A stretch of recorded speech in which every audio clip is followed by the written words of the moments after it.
Hey everybody, this is Patrick Millikin, and I am really happy to be here today with Smith Henderson and Jon Marc Smith, and they're here to talk about their really kick-ass, terrific thriller here called Make Them Cry. Um, and it's funny, our mutual friend who may be watching tonight, Ivy Pacoda, I think was the one who sort of turned me on to the book and said, you got to take a look at this thing. And I'm so glad I did. Really terrific, terrific book, you guys, and I'm glad it seems to be getting a lot of raves from all over the place. Thank you. Well, thank you. Thank you. Ivy's last book is amazing too. These women, yeah, her best book is fantastic. yeah, definitely. Well, it's funny because your publisher Echo is on a real run. They're doing some really terrific books. Ivy's book, your book, the book Winter Counts. If you guys have read that. I haven't yet, but Ivy was telling me about it. I think. Yeah, really great. And last year Steph Chaw's book, the name of which I'm blanking on at the moment, but a really, really terrific book as well. God, there's so much to talk about, you guys. I'll try not to hit you up with all the questions that everybody's already asked you, but that's going to be a little bit difficult. Of course, Smith Henderson wrote the book Fourth of July Creek, which got a lot of attention, won awards. Terrific novel, right here. By the way, one of the most beautiful cover on the hardcover cover designs. Yeah. Really, really cool. gorgeous. Now, you, Smith, you're up in Montana, correct? Yeah. In Missoula. Now, have you been up there for a while? Well, I grew up here and actually moved to Texas 20 years ago, and then that's how we met. Jon Marc and I met, and then I've been in Portland and Los Angeles and a few other places, and I don't know. I got out of LA just in time for the world to start ending, I guess. And so I'm in Montana now, happily. Well, and then Jon Marc, you're in San Marcos, Texas. Yeah, right. Almost halfway between Austin and San Antonio. Okay, right. Well, it's interesting because both of those landscapes and areas. You're in Missoula, right, Smith? Yeah. Okay. Yeah, I mean, both have such incredible literary traditions of their own. I mean, there's so much that's come out of Montana. I just had a couple weeks ago. I had a really good conversation with James Lee Burke. Who's of course, a fixture. And I got to know James Crumley. James Welch and Kittredge, and there's so many wonderful writers. Richard Hugo, of course, kind of dominates the whole. Is in the background of all these guys, but just an amazing place. Yeah, it's cool. I don't know what it is exactly. Like, but, I grew up here, and so it was kind of normal. I mean, my family was all cowboys and like loggers and stuff like that. But I was really fortunate to grow up in this place where there was a pretty vital, meaningful literary scene, just locally, but then also it was like significant nationally. It's funny. Like I was in, I had the opportunity to go to France, and like they know all about. Like they were asking when Jim Harrison died if Missoula would still have a literary scene. I'm in France. Like talking about this. It was cool. Yeah, it is amazing. I guess anything having to do with the West is, they're really into it in France, aren't they? Yeah, for sure. Yeah. For sure. It's funny. Did you ever get to meet Jim Harrison? No, I didn't. I haven't met Rick Bass yet either. It's kind of like I better get on it if I'm going to do it. Yeah. Well, Jon Marc, tell me a little bit about. Did you grow up in Texas? Are you a native son? Yeah. I'm from. I was born in Austin, and San Marcos is a little college town that has a really beautiful river running through it. It's where LBJ went to school, Texas State University. And it's right on the edge of the hill country. I've lived here for, I think, 25 years, something like that, maybe 24. and yeah, it's a cool place to be because it's a university town. It's right between Austin and San Antonio, which of course have like really great literary scenes. The school itself, we have a when I met Smith, we had just there at the time. Tim O'Brien was teaching there, Dagoberto Gilb, Tom Grimes. We've had Sandra Cisneros. We've had lots of people, and Cisneros lived really kind of not very far, and wrote quite a bit about like this area. So we have Cormac McCarthy's papers at Texas State University. So there's quite a lot of cool literary stuff. Yeah, Cormac, didn't he used to teach in El Paso for a while anyway? I don't know if you guys know about I'm that? not sure if he taught there, but I think it's hard to imagine he lived teaching. there. Yeah, he lived there. Who taught there was Raymond Carver. Oh, really? Raymond Carver taught it. I think Raymond Carver taught at UTEP. I think. But yeah, McCarthy definitely lived in El Paso for quite a while. Although I think mostly he just sort of like hung out at pool halls and like the mall or something. It's hard to imagine. There would be these sightings almost like the Yeti or something, Cormac kind of stepping out of a laundromat somewhere. And, as a big, massive Cormac fan, I'm sure you guys are too. Oh, yeah. Yeah. Goes without saying. Well, let's talk a little bit about the book. And I understand that, first of all, let's go back and kind of talk about how you two kind of came to know each other. And you must have just been simpatico right away to take on a project like this. And I understand you did quite a few screenplays together. Yeah, a couple anyway. Like I was a groupie with my ex-wife at Texas State, where she was going to school with Jon Marc, and so I was hanging out with all the writers like after they got out of workshop. I'd be at the bar, like when they were going to show up, and Jon Marc and I would just struck up a pretty quick friendship and started talking about everything from politics to books to sports, and then like legend has it, we were at Tim O'Brien's wedding, and we were on some substances, and we were talking about books and stuff, and we were just like got excited, and we're like, we should write something together. We should make this, and so then what happened was, like, I think years later I was at University of Texas. I'd come back to Texas after a few years in the wilderness in Kentucky, and I was at the missioner program, and we had this opportunity to write a feature that they would film in the summer, and it had this really cool program. They were using all this local Austin film scene gear to do it.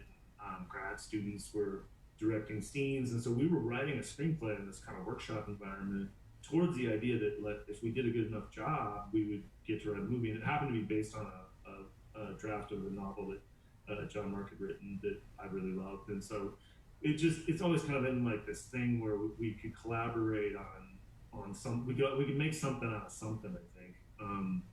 And then after that, I feel like we started writing other screenplays and things together. I don't know what else happened after that. Yeah, I mean that's basically right. We started. I don't know. I mean, I think it was maybe like 06 or 07, and we started trying to turn this book that I had written that I never got published into a movie, and we did that, and it became a movie, and they showed us South by Southwest, and then we wrote a couple of other specs, and then we came up with this idea that kind of led, the germ of the idea that led to Make Them Cry, and we started working on that, and I think we started working on that like right when the movie was shooting, so that's summer of 2008. Mm-hmm. So 12 years ago. Yeah, a long time ago. Now, I understand that, we'll get into talk about the book and the characters itself, and I understand that your protagonist, Diane, is it Harbaugh? Is that how you say it? Yeah, I understand that her story kind of went on a bit of a transition over the years, and how you were approaching telling the story. And I must confess, I heard that on a podcast that you guys did. And right. Yeah, and it was really interesting because I find her to be a really fascinating character. You know, when we meet her, you know, you can tell she has a pretty heavy backstory, and you know, she's holed up in in Michigan somewhere, and with this boyfriend who is somewhat ineffectual. I really love that about that opening scene. You know, he's just not. He doesn't have the cojones that she requires in a mate. And or just in that situation anyway, you know. Yeah. But how did your approach to telling the story kind of change over time?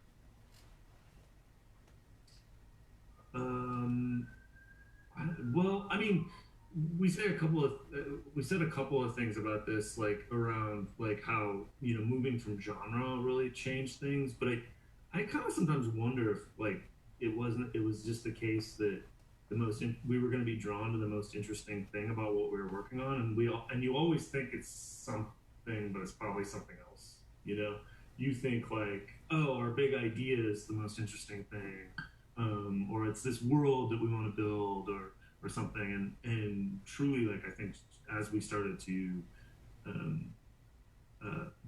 write this as a novel, we just quickly like realized like she had the most interesting motivations and conflicts, and it wasn't like, it's funny, it felt like they pre-existed, like we discovered them once they started writing them, you know. So it wasn't like, oh, what if it's this. I'm sure there was some invention there, obviously it didn't really exist, but it felt like I felt the most comfortable knowing like this is the journey she was going on, these were the problems she's going to have, and I don't know, maybe that was a function too, like I say, switching genre. What do you think, Jon Marc? I mean, I agree with all that. I like you said before, like she basically like slapped us and told us she needs to be the main character, the protagonist, and I really do kind of. I mean, it really kind of is. It obviously didn't really happen like that, but it feels like it did. And I guess I would say that like she like with your main character, you want them to. This is exaggerating, but you want them to be like both the strongest and the weakest character, like sort of the smartest and the dumbest, you know, like they have to be like all those things. And so I think she has like these extremes, and she's like really, really strong and capable, but she also makes like decisions that I wouldn't make, and you know, like that the kind of decisions that heroes make, right? And so she was just like the most heroic character, which means like she gets herself into all sorts of really sketchy situations that she may not be able to get herself out of, and I just think that's a function of like her contradictions, and it just took us a long time to realize that yeah, this is who the story's about. Was this is just a guess on my part, was this book originally called The Concern? Yeah. Yeah, the project kind of still in our mind is like overall like called The Concern, because it began with that conceit, but which is when we were casting about for ideas for things, areas of interest, really like what, you know, we knew we really like movies from the 70s and like thrillers, and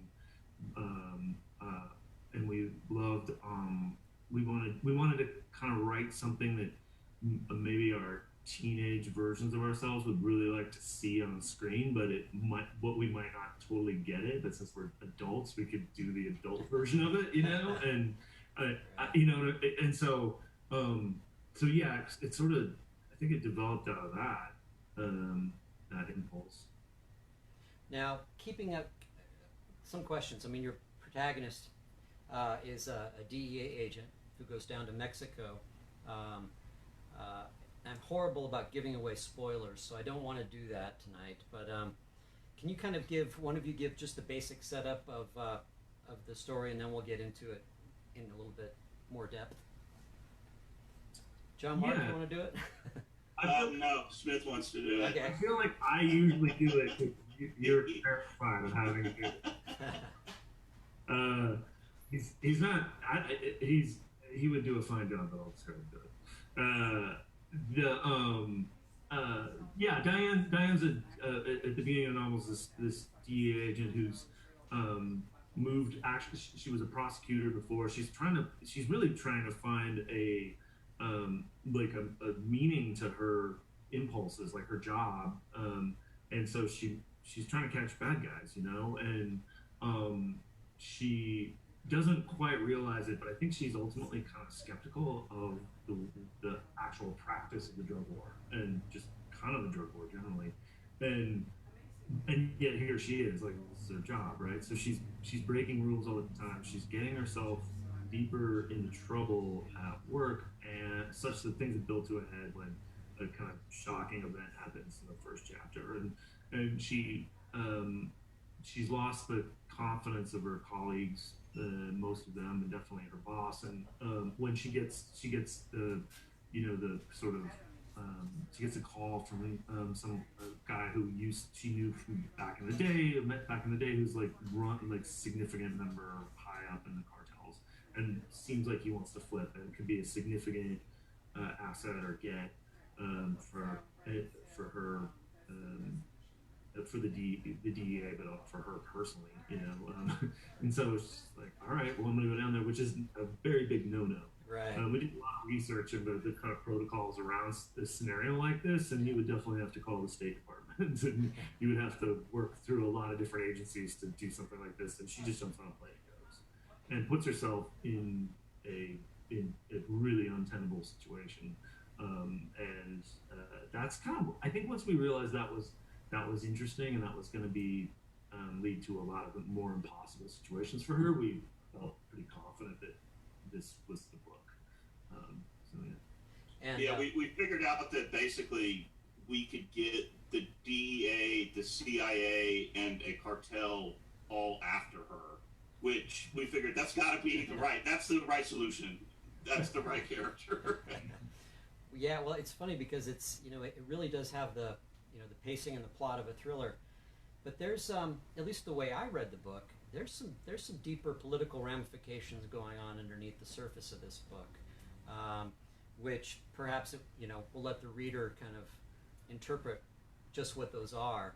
But it's very interesting. She, as you say, she goes down to Tampico, right? Which is a fascinating place in and of itself. Did you guys get a chance to go down there and have some fish tacos and drink some beer? I went down there, Smith. I was like, look, you need to do this research with these DEA agents in LA, and then I'll take Tampico, and I'll take a bus down to Tampico, and I'll do the research down there. With my good friend, I had my Spanish is shaky, and so I took my friend Oscar as a translator. So we went down there and hung out, and it's an amazing place. It's really it's really remarkable. What's cool is we agreed for the next book we were gonna flip it, and he was gonna hang out in the United States, and I'm gonna go to probably Venice or maybe the Caribbean. We're not sure yet, just wherever I want to go. So that's kind of the plan. We're just waiting for COVID to end and the ability to leave America for me. Not Venice, California either, right? No. Yeah, I want to see Venice before it goes completely. Venice Beach. You could take her out to the Salton Sea. That would be pretty interesting. Place. Yeah, the place. Well, you're dealing obviously with what's going on in the cartel world, which is pretty immense topic, very complicated in some ways. How do you keep up with kind of what's going on? If you're like me, you read Don Winslow and get the crash course in what's happening. Mm-hmm. How did you guys research that? A lot of the there's a really, over the last 10 years or so, there's just been a real literary boom, I would say, kind of a boomlet, I guess, in Mexican literature, both nonfiction and fiction. And the country has produced just a really astonishing amount of high quality literature that I think in lots of ways is born out of just all the horrible things that have been birthed by the drug war. And there's a lot of fiction writers that have dealt with aspects of the drug war. Yuri Herrera. I love those books, by the way. Yeah, those. Yeah, they're so good. Slim little gems. Like I guess like the sort of Kafka meets Beckett in Mexico, sort of is how I think about it, with more crime, I guess. And then Elmer Mendoza, who else? Villalobos, lots of just really great fiction writers. But then, in addition to all the great fiction, there's just been a ton of great nonfiction books.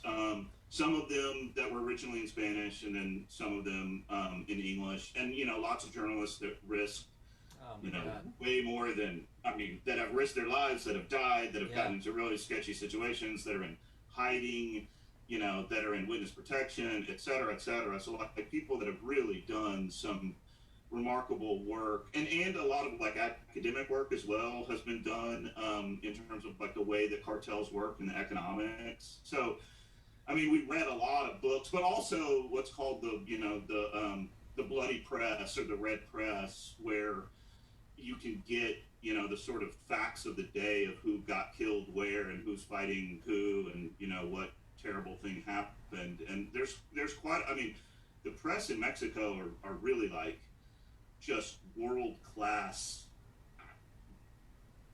heroes, I guess. They're like, in terms of writing, they should be getting all sorts of medals and awards just for doing it. So these people there's an absolute dearth of real soul searching in this country, in the media to start with, but in broadly around the drug war, so it's like everybody wants to kind of like separate it as like this thing that's like there's just kind of one place where the drug war happens, but it's completely funded and directed from our country, right. And so much of it is, right. So yeah, we talked before about like how it is, even though there's all this stuff out there, it's almost it's not written about enough. It's like maybe one of the biggest things that's screwing up the world is the drug war, and it's been going on forever, and there's not enough stuff about it, actually. Yeah, Smith and I both think that it's basically as important as the Cold War, really, or close to as important. And I think, like, of course, since Mexico bears the brunt of the violence, that most of the violence takes place there, we're privileged in the United States to just sort of be able, like a lot of people can kind of ignore it, and maybe that's changed. I hope that that's changing.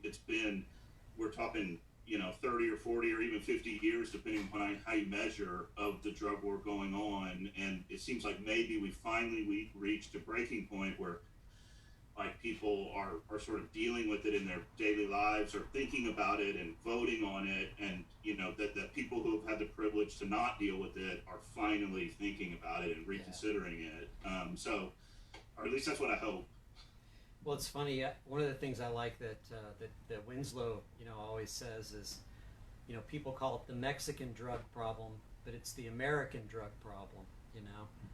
That fuels that whole economy. The drugs come up here, and largely the money and the guns go down there.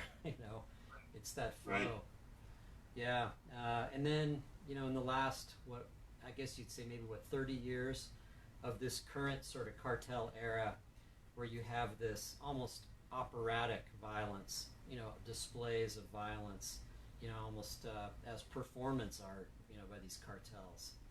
It's just gotten insane. Yeah, I think when it sort of moved, once Mexico became like after it was the trampoline for Colombian the Colombian cartels, they basically got all the power from they became much more important than the Colombians. And when all the drug wars were happening in Colombia, I think Garcia Marquez called it something like a Holocaust of violence. And I think that we see something similar over a long period of time where you just have these just outrageous numbers, and then also, as you pointed out, like horrible things that are you can't even really put them in a book because they're so terrible that no one would believe them or be able to read your book because it's so awful. But operatic is exactly the right word.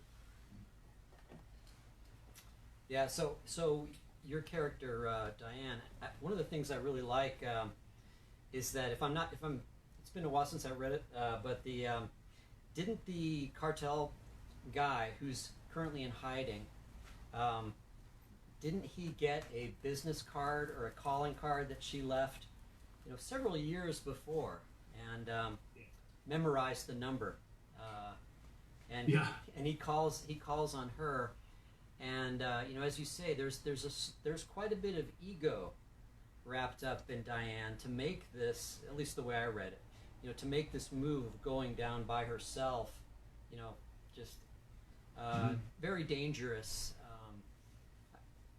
I don't know if I have a really question there. It's just more of an observation about that setup. It's not the kind of thing that you would do. You would typically expect someone to do, or even would expect someone to do in that world. But one of the reasons why we were interested in her was that she has this thing where she says, I'm the one who does the things. Yeah. I will just go out and do it, and then we will ask for forgiveness rather than ask for permission. It's kind of like her worldview on this stuff, which I always really liked about her. And but yeah, it gets her in trouble. But kind of what she's really trying to navigate is can we stop like BSing and get the solve the problem. And the thing we've sort of come to believe about the drug war and why it's so pervasive is that, and so long and so unwinnable, is because both sides actually want it to keep going. There's such an economy built around the militarization of our police forces and the carceral state that prosecutes the drug war in the United States. I mean, imagine if it was just like, it's over, the drug war is over. A bunch of people would be out of work, So there's that, and then the other side, of course, wants it to be illegal, because if it was legal, it would be a lot cheaper. So you have this this trap, So on a larger scale, we have a hero who's trying to deal with that. Good luck, So it's gonna be hard. It's gonna be hard to fight that. Yeah, I mean, here in Arizona, of course, in the Southwest, we have that whole, the prison for profit kind of thing. I mean, it's like the epicenter of that in some ways, and we're very close to the border here. We don't connect it. People. I think people mistakenly think that would think what I'm saying is that there's a conspiracy or something, but it doesn't need a cabal to perpetuate itself, like a secrets, like a conspiracy. Like we're gonna keep this drug war going so that we can get rich. It's just, it naturally comes from creating a society wherein these are the laws and these are the rules, and it's impossible to solve the problem between cartels without violence. Yeah, it's so there's no adjudicating that stuff. Yeah, so, exactly. It's such a complex problem. I mean, they say that. Well, I mean, everybody knows about the opiate crisis of the last 20 years or whatever, and how a generation of people got hooked on OxyContin and other opiate pain meds, right. And then when that was taken away, where do they go? They go to the Right. I mean, yeah, we pick as a country as the legal whatever mechanism was in place that allowed one company to sell a bunch of opiates to somebody created a massive number of heroin addicts later.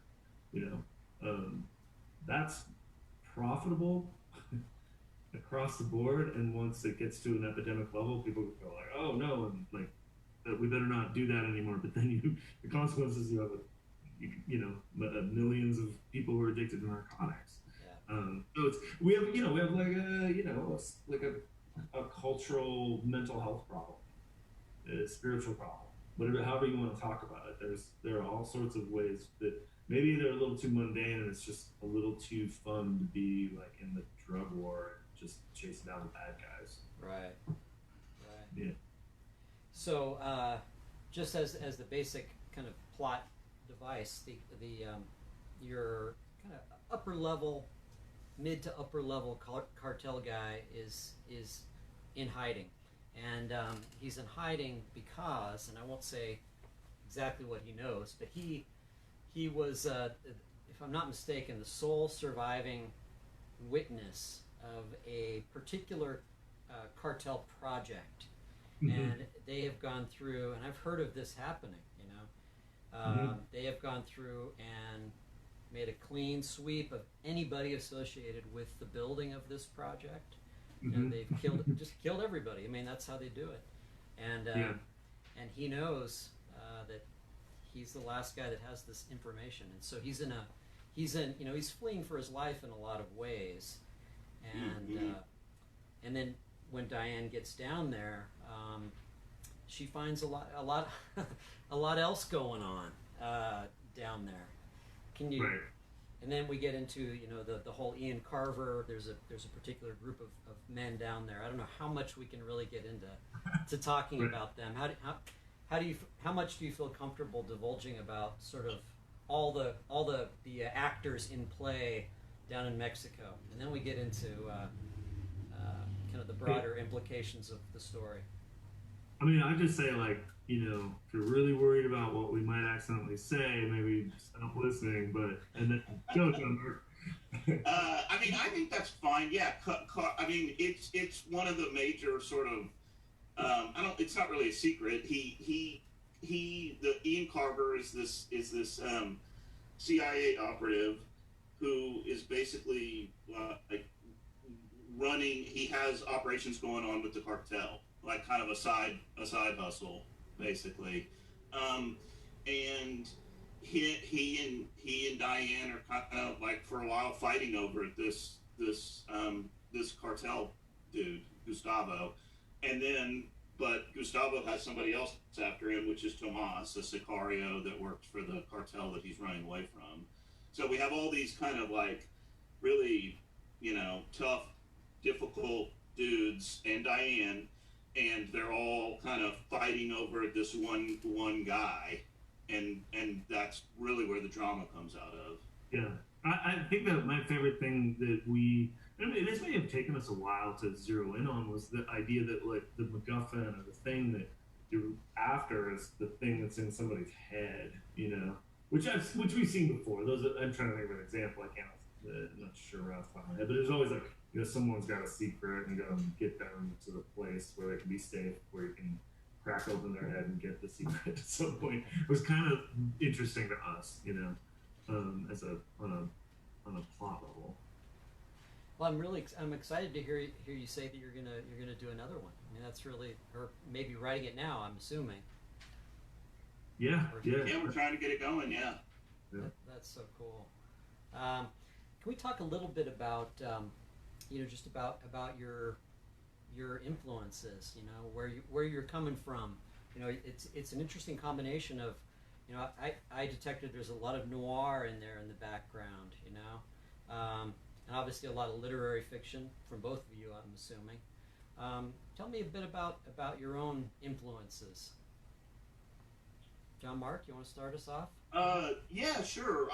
When we started doing this, we really wanted to think about, like, we wanted it to be a thriller, but that it also had a kind of literary pedigree, I guess. So like we wanted to calibrate our voice so that it was like literary, but also it moved clear and understandable. So there were like, there were people like Graham Greene was a touchstone. Elmore Leonard. I mean, Corbett McDee, we both think he's really action.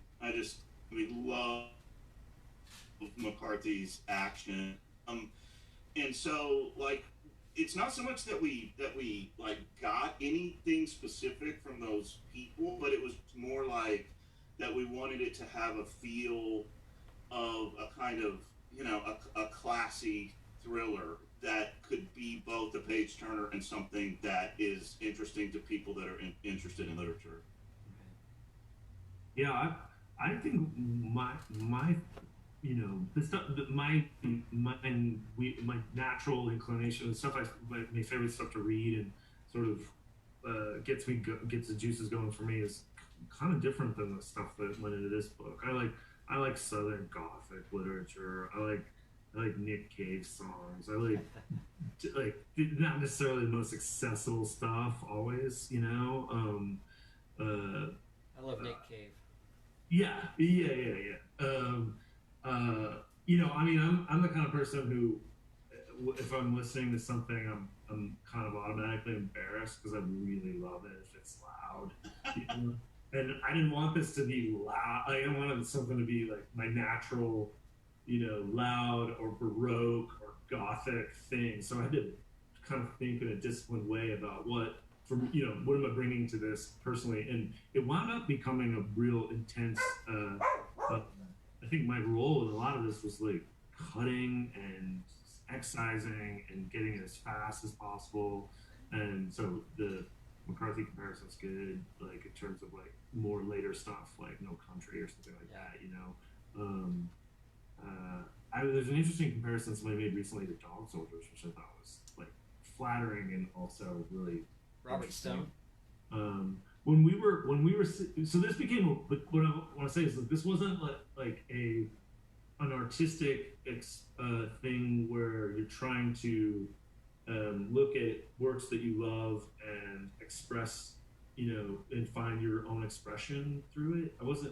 My first book I wrote with that attitude, and it was very much a feeling of I hope you like this. These are my enthusiasms. And in many ways, I would use those exact same sentences, but they mean almost the opposite. I totally hope you like this, and these are my enthusiasms. But it is really geared towards, I really hope you like this. I really hope you find this entertaining. I really hope you want to continue reading it. So I was putting that pressure to bear on it throughout the process. Was this sentence widely readable? Not just was it good? Was it clear? Was it, what I was trying to get my personal expression out of the way all the time, and his, so when we were going through it, this is maybe this doesn't serve the story the best. And so I had some vague ideal reader in my head, and they weren't necessarily the most demanding but they weren't forgiving either. Yeah, it's like, I don't know, trying to hit a double, Yeah, it's interesting. Like sometimes you're like, I'm going for it, and you might whiff. And this was like, no, I want to put one right down the middle. I want to move runners. Now, how did here's the nuts and bolt question everybody asks about a collaborative process. How do you divide things up? Do you each alternate chapters? Does somebody do a draft and then the other one come in on top of it? How did you guys do that? Well, basically what we did, it's really very similar to our process for writing screenplays, which is that we would beat the whole thing out, so we did a really, very detailed outline, like go through the plot. And we did that basically by talking, usually, and really, we would just talk to each other, and one of us would take notes, or one of us would be like, well, we'll remember, and then we would forget what we talked about. But we spent, a long time going over the whole story and figuring out like every element of it basically. And after we did that, and that would change, that outline changed many times, but that's we started off with this outline of every beat in the story. um, and then after we did that, we would do some different things, but basically the way that we didn't really ever assign any chapters to each other. It was more like we would do catch as catch can sort of, and really somebody would just have to start, and then once somebody started, then like as soon as you like got the stuff down, then it was like it's a sort of free for all in a way. And we're just like messing with the sentences and adding comments and changing things and changing them back. And sometimes like that, even if like that whoever that person was like wrote like 10 or 20 pages, sometimes like none of that would stay. Right. It could all just be cut, but it's really important that someone get that first imprint down. But after that, it's like almost like the goal is to make it where you have no idea who wrote it. Right. And it's just pared down to like the essence of what it wants to be. And so that was really, what we did. And we just did that a bunch of times over and over and over and over. It would sometimes take the form of a conversation. Let's say you're in the middle of a chapter and you're sitting there and we know what we've agreed on. This is what the conversation is going to, the outcome from the conversation is going to be this. It's going to lead to this action. It's going to, terrible mistakes going to happen because of this. And I would realize sometimes, that getting that conversation to work isn't working. And so I call him and we take a look at it together and we talk about it, and maybe we'd figure out a strategy of how to revise it, and I'd go back and it still wouldn't work, and then it'd be like, okay, it's your turn, dude. Like, do you have it? And a lot of times it might just be we wouldn't even necessarily be able to articulate in the conversation exactly what we're gonna do, but just kind of have the confidence of like, oh, I know how to play the saxophone, and this thing needs a saxophone right here, so let me just get in there with the saxophone. Is there an alpha in this relationship? Put you guys on the spot. We're both betas, and we're like, you're both betas. You don't want to offend each other. This is the areas of influence. The goal is to like not, you have to do your best to not be an asshole 2 days in a row, basically. Yeah. That's the thing, and so really it's like if you just keep talking, and if you need to stop talking, you stop talking, and you go forward. I think the thing that helps a lot is that neither one of us care about, like, it has nothing to do with ego. Like, you wouldn't be able to do it. It would be really, I don't know how anybody could do it and be egotistical about their own writing as equal partners. I just don't see how it would be possible. I think I've thought of it as this is an activity we're doing together, wherein my ego is invested in the outcome of the partnership, and like, and that is kind of a game within it, because I'm not trying to like win in any meaningful way outside of how we feel about the final product, so it's just the challenge is to figure out what we want together and do it. And so in a way it's like I've said this before, talking about this, it's been an act of friendship. Like, you have friends that you go do activities with. Ours just happens to be really open-ended. A lot of people go play golf and it's pretty clear what you're going to do in golf, like what happens in golf, and this is way open-ended. But I can't imagine what's a comparable thing? Maybe starting a business with somebody or any kind of creative act. But think about two songwriters in a band. That you really something like that. It's like, there might be a competition between band members, but you both want the song to not suck because there's gonna be an audience out there. You gotta You save know? you gotta save a song and let Ringo do it. Every once in a while. Maybe put a George song on the album here and there. I think it's more like Jagger and just to use the comparison. It's more like Jagger and Richards because I don't get the sense of Jagger and Richards like really being competitive exactly. Like I think they're just like, oh, that's cool. You came up with a cool riff. I'll do this. Whereas like McCartney and Lennon are like, yeah, I mean they're like actually competing for whoever has the better song. Like nobody knows who wrote any of the Jagger and Richards songs, right? It's like it's a Rolling Stones song. Everybody knows which Beatle wrote which song. Right. It's funny. I went to go see the Rolling Stones last year in 2019, and they look they look like a Tim Burton movie or something, and there's and of course they have the big cam, and they have the close up. Very unflattering close-up on Charlie Watts, and he looks like some old vampire, But, goddamn, they sounded good, What can you say? Yeah, they were good. Yeah. If you spend a long time working on something with some people, it might turn out all right, Yeah. I think they may have something going there. I mean, I do think that it's like you have to just. The thing is, like,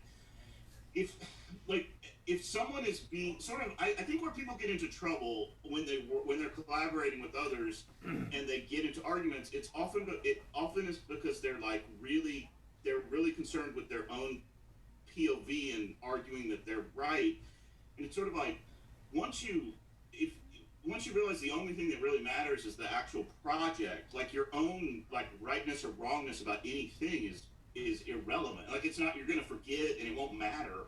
And so I just think that if you're being difficult or if you're arguing or if you're like you can't come to a conclusion about something, it's because you just haven't figured out what's right for the project, and you just have to keep working until you get it. And it is really like you have to let go of your ego, which also means like forgiving other people if they piss you off, or whatever. It's just like, oh, that person, whatever that person is saying, it has to do with they're trying to make this thing better, and so I am generous with I think a lot of times people get into arguments because they're not generous with the person that they're arguing with, and so the more generous you are, I think the easier it is, and you won't have, you'll have fights and arguments and stuff, but if you focus on the goal and you try not to be egotistical, I think that helps a lot.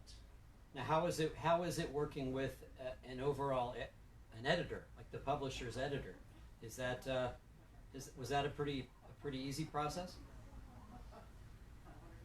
I think we learned a lot from our screenwriting experience how to not approach that in the wrong, like how because you get it's very easy to get kind of pack-minded or like we're against the world or we're like where'd this come from, instead of realizing that you've now shared this with somebody, and if you were doing it by yourself, you'd probably be hanging on their every word. I think initially in our professional practice, I think we weren't so good at collaborating with somebody outside of the circle of trust or whatever. Maybe. We haven't discussed it. We were probably a little too much like a gang at the beginning. It was like arguments with us would be like we're both attacking from both sides. We were too, like when we were making the movie, we were difficult because I don't know, like maybe the group was egotistical, like maybe we weren't egotistical, but our group together was. Yeah. And I think we learned a lot about from that, like Smith said, but also we had like the notes that we got from the people at Echo, from Zach Wagman and from Dan Halpern, they were, they made the novel better. So there was, like, we didn't have there was no tension whatsoever. It was just like, oh, thanks for that awesome gift that made the book better. Yeah. They were incredibly insightful comments and generous, and it was very professional. and the line editing made the book better. I mean, it was up and down the line. Like, it was really, really just. I mean, the book would be much worse if we didn't have all the people that did the editorial work that they did at Echo. So we're incredibly fortunate. Now, so kind of going forward, I mean, Smith is coming from this, extremely successful, very well received novel. Do you both have your own kind of projects in addition to this collaboration in the works right now? Yeah, I mean, it's like for me, it's a kind of regular thing. There's got to be something I'm working on first thing in the morning. So even if we've gotten to a place where we're done with edits and we're waiting on some feedback, I'm pretty much like, this is free time that you should spend. Like, put on your tie and bring your briefcase in mentally and get to work, every day. So yeah, I'm always good. I always have it, and sometimes I believe that the thing whatever thing I'm working on is probably not the final form it's going to take, and so even if I think this is a short story or a screenplay, it's probably going to wind up, if it's good and I work on it enough and I'm drawn to it for some reason, it's inevitably going to be something he's unfortunately going to have to read, and maybe it might be a thing that we collaborate on together.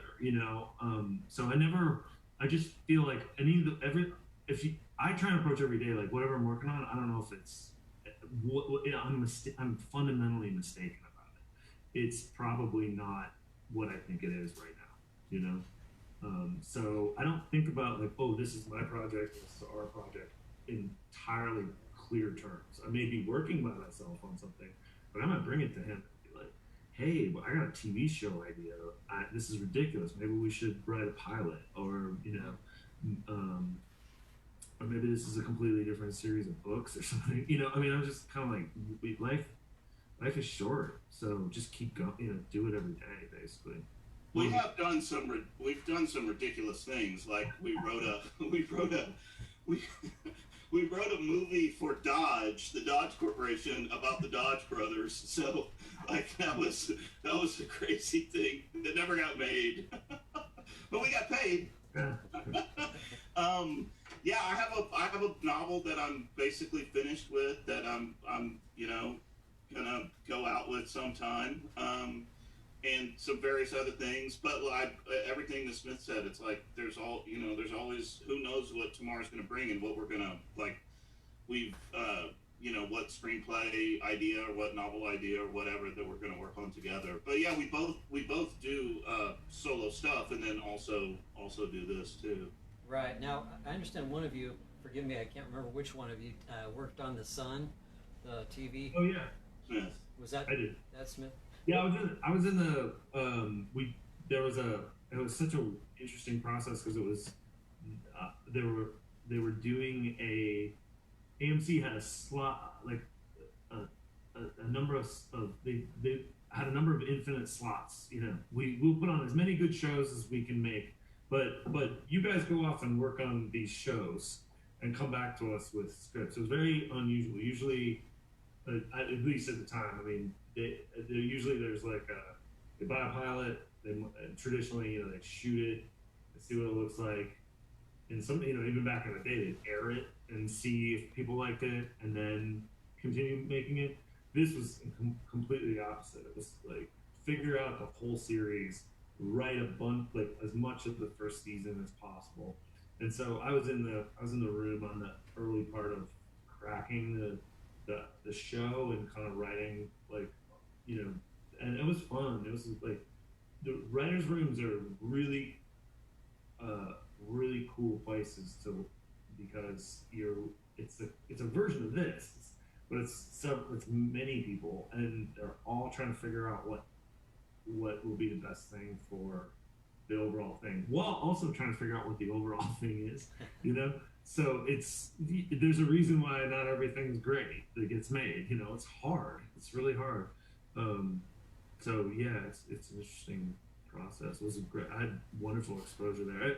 And into that process. I mean, I also worked in an ad agency and stuff too, where that is even more frenetic. Like you're cranking stuff out to pitch to people. You're asking, you're trying to convince people to spend millions of dollars on just a silly ass idea that you had of like what you think would be a cool way of talking about something. I mean, just the flimsiest of thing, and it's like sound like you know what you're talking about. Was Meyer working? Was he involved in the? Yeah. He was. Mm-hmm. What kind of a guy is he? Is he a pretty interesting cat?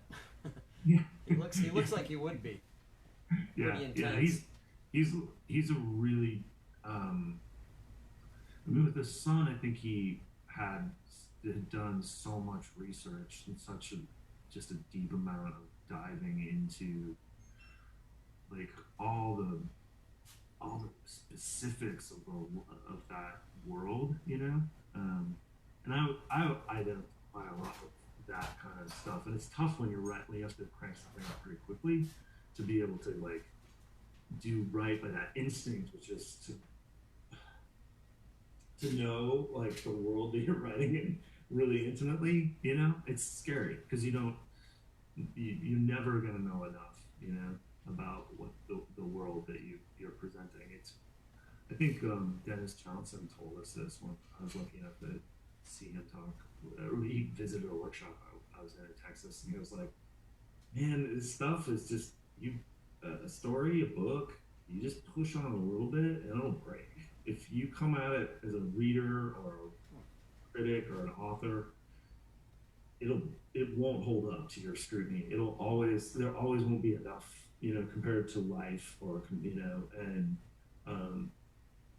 and so that's the challenge as a writer. I think is doing enough work so that what enough, but it's not a contest. The writing isn't like, oh, I know more about this subject than you. I'm the expert. You're not supposed to be the expert. You're breathing life into a thing that requires other people's active participation to come along and be enchanted. And so you have to embrace this kind of weird thing where you're critical and you're trying to make it as good as possible, but knowing that there's no way it's ever going to be perfect or as good as possible, as good as it's just going to be good enough for a charitable reader to be enchanted and willing to go along with you. And not everyone's going to be that reader, and right. Not everyone will meet those marks, but that's the job. It's so weird. It's the weirdest job. The objectives are so strange. That's why I think it's so funny that we do this together, because it's like, but beautiful stuff gets made all the time. It's funny, with the son. I've always been a real student of American Indians, especially out here in the Southwest. But I really got off on this wild kick of researching or just reading all I could about these captivity narratives, the Indian. And part of that was from reading The Sun, but also from reading The Empire of the Summer Moon. Oh, yeah, that's a great book, yeah. And then that other book, I think it's by a guy named Scott Zesch, called The Captured. Did you ever read that? Texas. No, I don't write that down. Texas. The one about go ahead, I'm sorry. No. I was just going to say he was a Texas historian, and he grew up hearing these family stories about great uncle so and so, who was one of these kids who was captured, taken in by the Comanches, in the 1870s, and ultimately he was traded back, but this was like when he was 13 or 14, and he lived the rest of his life, this very tragic life. And they heard stories about he was always taken off and disappearing out into the country, out into the Llano Estacado, and so this guy, and apparently he went and died alone in a cave somewhere as a hermit. And so this guy Zesch, he said, I don't know how much of this is true. I'm going to research and get to the bottom of this story about my own relative. And so as he was researching, he came across all these very similar stories of these kids who were captured and tried to come back into the white society and led these really tragic lives. Fascinating book. Check it out. Hmm. Yeah. Yeah, the one about the it came out of I can't remember off the top of my head what the name is, but it's basically the story of the searchers, the true story Yes. Yes. of the searchers. Is just a just an amazing book, and a lot of it is about the life. I mean, it's basically kind of like half a biography of Quanah Parker. That's Empire of the Summer Moon. Oh, is that Empire of the Summer Moon? Yeah. No, I was thinking that's Gwen, right? That's Then there's the other one that has the very similar. Maybe I'm confusing them now. There's the one about the Osage. Yeah. There's the one about the Osage Indians, and that's a different story. But then there's the Comanche one. Maybe I'm conflating them in my mind what the title is. I think Empire of the Summer Moon is the one that is about Comanche, but then there's also another book that's about it's the story of the searchers. Oh, of I the see. movie The Searchers. Okay. And then, but it also has like quite a lot of detail about Quanah Parker. Yeah. Too. But yeah, captivity narratives were like they were a major literary genre of the 19th century and early 20th. Trying to sift through that kind of Victorian prose to figure out what the real story was, you know. Right. We digress. Sorry, thanks for going with me. That's okay. Well, I'm going to go ahead and wrap it up, but it's been a real fun hour talking with you guys, and I want to wish you all the success with this book and going forward. Thank you so much. We appreciate it. Yeah. And just for everybody out there online, we still have some signed copies. We sent them to. It was a little prohibitive to send them around the country to both of you guys, so I appreciate the compromise we came up with, which was Smith signed the books themselves, and then Jon Marc signed this really cool letter that he drafted up. We kind of collaborated on, and so we still have some signed books here. And thanks so much, guys. Appreciate you spending some time with me tonight. Yeah, we appreciate it. Thank you so much. All right. Good night, guys. All right, good night.